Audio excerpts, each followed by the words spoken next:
All right, let's talk about another top story, believe it or not, this weekend. Senator Rand Paul is on the hunt still for a draft of the health care bill. And, of course, we're going to get to that in a moment. But first, I asked him when he visited us here in studio about Attorney General's recusal.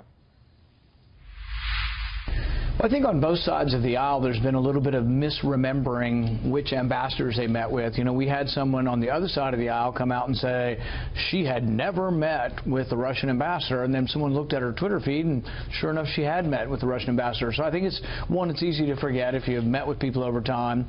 But I think in this case, if I were looking at that testimony, I've read the testimony, he sort of asked, did the campaign have anything to do with the Russians? And his first impression was like, well, no, we didn't have anything to do with the Russians.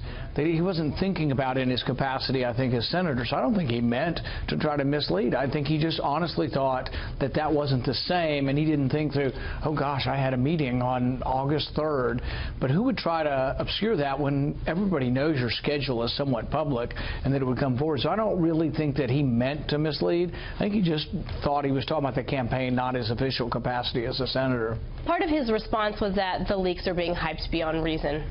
It was a little bit out of control. There's been the word witch hunt being used. Agree or disagree? Well, I think there have been things that are very, very important that have been leaked that are felonies. So, for example, if I call a foreign leader on the phone, like Mike Flynn called the Russian ambassador on the phone, now, I understand we may be eavesdropping on people because we think they're spying in our country, but the American that makes the phone call, presidents make phone calls to foreign leaders. The information that goes on in that conversation, I would think would be about as classified as it comes. And if we have people in the White House, and some of them may have been President Obama's appointees or career officials, if they're leaking the content of conversations between our leaders and foreign leaders, that's a very, very serious crime. And that's what many of us worry about, that you could end up having an NSA that collects so much information on us that we could be blackmailed by our own government. Yeah, I don't think this is the last we're going to hear about it. There has been discussions and media reports that House members will be voting on a repeal and replace as early as this month. I want to know, have you gained any access? We saw you up and down the hills of the Capitol. Yeah. We saw you with a cart and a copy machine, and you were trying to gain access to see a copy of this. Have you yet? I have not. Question of the day. I know it exists, but I have not been given access to it. And I guess that's what troubled us, is we read news reports that it was available, but it was under lock and key, top security clearance. Is that really unusual? Very unusual. And the fact that you could only get into it if you're on the committee, and you couldn't take it. Even the committee members couldn't take it.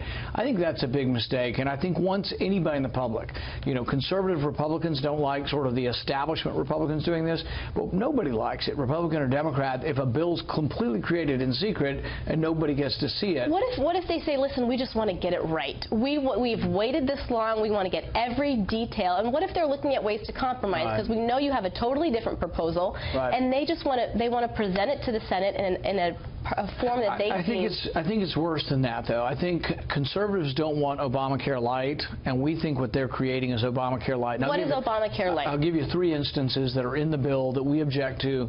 There's a new entitlement program. So if you don't pay any taxes, they're going to give you back taxpayer money, a significant amount, and it's going to be based then, its growth over time on inflation, about 5% increase a year. That's a new entitlement program. So we're going Those are the tax credits? That's the tax credits. They're refundable tax credits. It's just not a Republican type of ideal. To me, it's a Democrat idea. They're trying to dress up in Republican clothing. That, to me, is Obamacare light. They're keeping the Cadillac tax. They're kind of renaming it and making it a little bit different, but essentially, if you have really good insurance, they're going to tax it.